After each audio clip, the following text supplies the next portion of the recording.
बिस्मिल्लाहिर्रहमानिर्रहीम। अस्सलामुअलैकुम मेरे प्यारे व्यूअर्स, कैसे हैं आप सब लोग। उम्मीद करती हूँ आप सब लोग खैरियत से होंगे। यमी फूड विद आलिया में आप सब लोगों को खुश आमदीद कहती हूँ।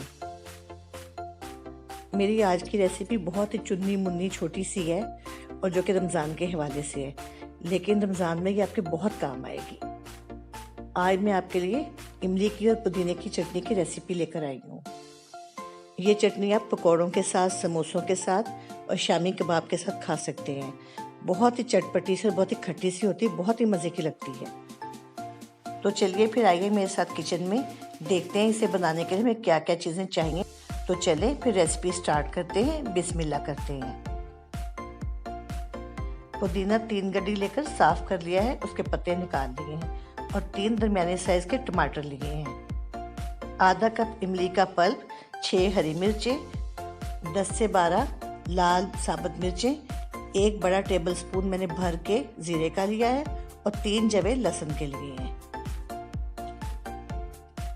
मैंने 3 दरमियाने साइज़ के टमाटर लिए हैं। अगर छोटे टमाटर हो तो आप इसे आप 6 कर सकते हैं, फिर आप 6 छोटे टमाटर लीजिएगा। सब चीज़ों को एक दफ़ा ब्लेंडर जग में डाल देंगे।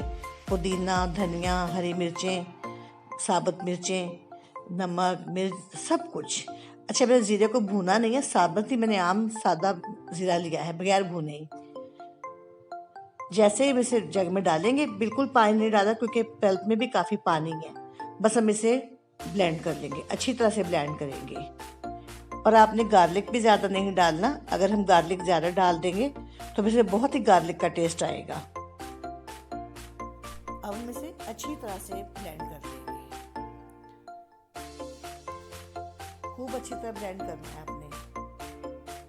देखिए बिल्कुल एक स्मूथ सा पेस्ट बन गया है और बिल्कुल गाढ़ी सी चटनी बनी है। मैंने इसमें बिल्कुल भी पानी नहीं डाला क्योंकि कुछ पानी टमाटरों का हो गया और कुछ इमली के पल्प का। बहुत ही मज़े की चटनी बनती है, आप इसे ज़रूर बनाइएगा। तो देखिए जी, ये है हमारी इमली की और पुदीने की चटनी की फाइनल लुक। आप इसे बनाकर ज़रूर रखिएगा और इस रोज़ों में इस्तेमाल करें। ये बगैर फ्रीज़र में रखे भी हफ्ता 1.5 हफ्ता आराम से चल जाती है। और अगर इसे आप फ्रीज़ भी करना चाहते हैं तो छोटे छोटे से जिप लॉक पैक मिल जाते हैं, आप उसके अंदर डालें और एक शॉपर में डाल के रख दें। वो जगह कम घेरते हैं क्योंकि काफ़ी सारी फ्रीज़र में स्पेस नहीं होती इतनी ज़्यादा, बर्फ़ भी रखनी होती है और गोश्त वगैरह भी फ्रीज़ करना होता है क्योंकि सबके पास डीप फ्रीज़र नहीं होता। इस तरह से आप फ्रीज़ कर सकते हैं इसे। देखिए इस तरह से छोटे छोटे बैग्स आप ले लें और फिर इसे शॉपर में डाल के फ्रीज़र में रख दें। जितनी आपको चाहिए, 1 पैक चाहिए, 2 पैक चाहिए, आप निकाल लें और इस्तेमाल कर लें। तो ये है जी हमारी इमली और पुदीने की चटनी की फाइनल लुक। उम्मीद है आपको ये रेसिपी बहुत अच्छी लगी होगी।